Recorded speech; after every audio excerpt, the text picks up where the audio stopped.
Salam sejahtera, terima kasih kerana bersama dengan saya di Nazlin Unity Channel. Pembangkang tak pernah bertaubat, Al-Sabiyah, dipetik daripada Harapan Daily. Menteri Perumahan dan Kerajaan Tempatan KPKT Eng Khor Ming menyekolahkan pembangkang di Dewan Rakyat semalam apabila mereka kerap bertanya tentang isu kampung baru Cina. Beliau berkata setiap kali bersidang, Datuk Seri Dr. Ismail Abdul Muttalib PN Maran mesti membangkitkan isu berkenaan. Saya perhatikan sudah 5 kali isu sama dibangkitkan oleh YB Dr. Ismail.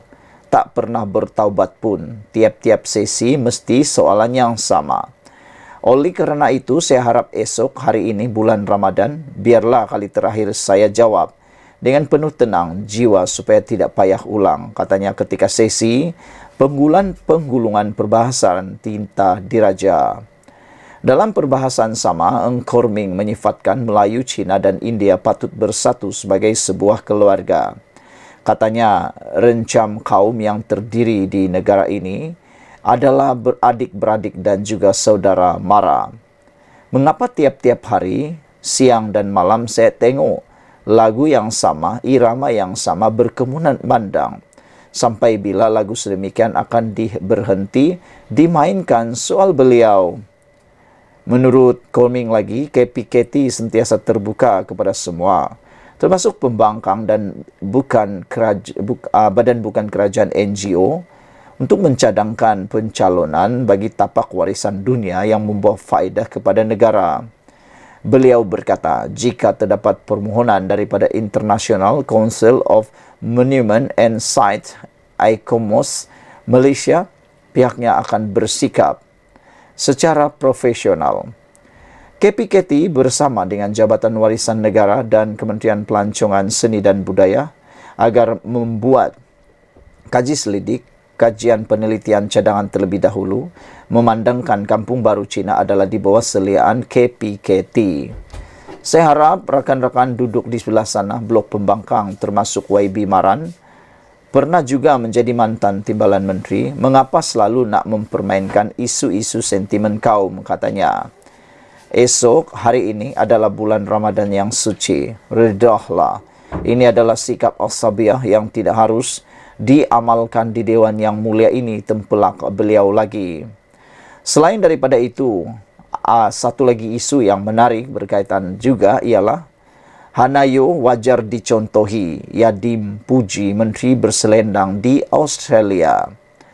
Timbalan Menteri Belia dan Sukan Hanayo yang nyata cakna dengan Timbalan Menteri Belia dan Sukan Hanayo yang nyata cakna dengan situasi semasa dengan mengenakan selendang semasa bermesyuarat di Universiti Manus minggu lalu mendapat pujian daripada Yayasan Dakwah Islamiah Malaysia Yadim. Yang dipertua Yadim, Datuk Hasanuddin Muhammad Yunus berkata, sikap terpuji ahli parlimen segambut itu dalam memenuhi permintaan rakan-rakan Islam yang lain sepatutnya dicontohi. Ini kerana katanya ia menunjukkan sikap toleransi atas dasar semangat menghormati tanpa membelakangkan fahaman dan kepercayaan agama masing-masing. Dalam konteks yang lebih luas, Yadim menyokong agar pakaian yang bercirikan kesopanan dapat diangkat menjadi sebahagian daripada kod etika berpakaian dan menjadi satu budaya yang patut dikekalkan oleh semua peringkat umur. Yadim turut memuji tindakan dan keputusan beliau dalam memilih untuk memberi keutamaan kepada ketepatan masa berbanding urusan pakaian kerana tidak mahu terlambat untuk pertemuan dengan Universiti Manus dan Perdana Menteri yang diawalkan masa sejurus selepas pertemuan di Al-Taqwa College, Melbourne, katanya dalam satu kenyataan semalam. Hasanuddin berkata, masyarakat Malaysia, pelbagai kaum dan agama perlu melihat lebih objektif, berfikiran terbuka, menjauhi prasangka serta jangan cepat membuat kesimpulan dan hukuman dalam memberi komen terhadap insiden seperti itu. Menurut beliau, pakaian tersebut tidak melambangkan mana-mana simbol keagamaan tetapi merupakan lambang kepada kesopanan dan ketertiban serta hormat kepada suatu majlis yang merupakan cerminan kepribadian tertinggi rakyat Malaysia. Yadim juga melihat keputusan itu sebagai sesuatu yang terpuji dan perlu dicontohi dari sudut memberi keutamaan kepada satu perkara yang lebih besar, iaitu menepati masa, menghormati tetamu dan janji tamu. Oleh itu, kami juga berharap agar pada masa hadapan, masyarakat Malaysia akan lebih jelas dalam isu seperti ini supaya dapat membezakan antara keperluan menjaga hubungan dan menghormati masa dengan kepercayaan serta pegangan agama, ujarnya. Yang menggesa supaya berpakaian sopan di khalayak ramai hendaklah menjadi amalan bersama, bukan hanya dalam kalangan umat Islam, bahkan seluruh Malaysia, tambahnya lagi. Terdahulu, Hana tampil memberi penjelasan susulan penampilan yang berselendang semasa mesyuarat bersama Universiti Manus sempena lawatan delegasi Perdana Menteri ke Melbourne, Australia pada minggu lalu menimbulkan kontroversi. Sekian dulu untuk kali ini. Jangan lupa tinggalkan komen anda. Bye-bye. Selamat petang, salam sejahtera. US 120 juta. Duit pinjaman KWAP kepada SRC Internasional masuk ke akaun peribadi Najib. Wow, ini pendedahan baru berkaitan dengan Najib oleh saksi di Mahkamah Tinggi. Najib Razak menerima $120 juta daripada hasil pinjaman kumpulan wang persaraan diperbadankan KWP kepada SRC Internasional Sendirian Berhad antara Disember 2011 hingga Mei 2012, Mahkamah Tinggi diberitahu.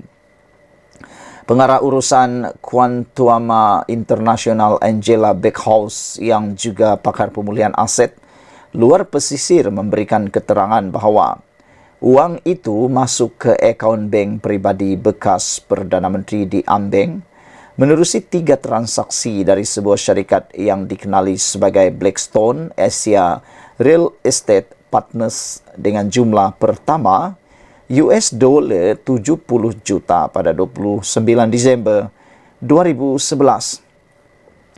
Beckhaus yang memberi keterangan sebagai saksi kedua dalam perbicaraan saman sivil SRC Internasional berkata, $50 juta lagi diterima menerusi 2 transaksi, masing-masing pada 12 Mac 2012 dan 22 Mei 2012. Transaksi ini ditanda dengan rujukan M Private Banking dalam penyata bank Blackstone dan saya dapat mengaitkan jumlah yang diterima dalam ringgit Malaysia dengan transaksi dari akaun Blackstone dalam dolar Amerika Syarikat USD dengan menggunakan pertukaran wang asing, kata beliau. Nick Faisal Arif Kamil, bekas Ketua Pegawai Eksekutif SRC Internasional juga menerima $82,000 daripada Blackstone Asia antara 27 Januari 2012 dan 8 Februari 2012. Katanya semasa memberi keterangan secara dalam talian dari British Virgin Islands dalam prosiding saman sivil $1.18 bilion SRC Internasional terhadap Najib di hadapan Hakim Ahmad Fairuz Zainul Abidin. Dalam perbicaraan yang melibatkan Najib sebelum ini, telah dibuktikan di mahkamah bahawa Blackstone Asia Real Estate Partners adalah sebuah syarikat ditubuhkan ahli perniagaan dalam buruan Lo Tiak Jo atau Jolo yang mempunyai nama serupa dengan firma equity hartanah sebenar Blackstone Real Estate. Beckhaus berkata, terdapat pergerakan keluar dana dari Blackstone ke pelbagai perantara termasuk syarikat produksi filem anak tiri Najib, Red Granite Capital Ltd, $17.5 juta, $24.8 juta kepada Brightstone Jewelry Limited serta Alson Change Holding Limited, $168.5 juta. Kedua-duanya dilaporkan dimiliki rakan sekutu Jolo Tan Kim Long.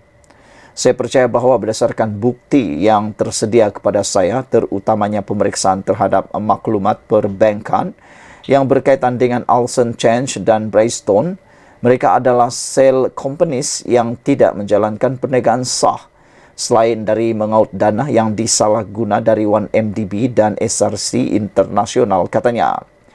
SRC di bawah pengurusan baru telah memfailkan saman itu pada Mei 2021 Atas dakwaan, Najib telah melakukan pecah amanah jenayah, salah guna kuasa dan memperoleh ganjaran peribadi daripada dana syarikat itu selain melakukan penyelewengan terhadap dana berkenaan.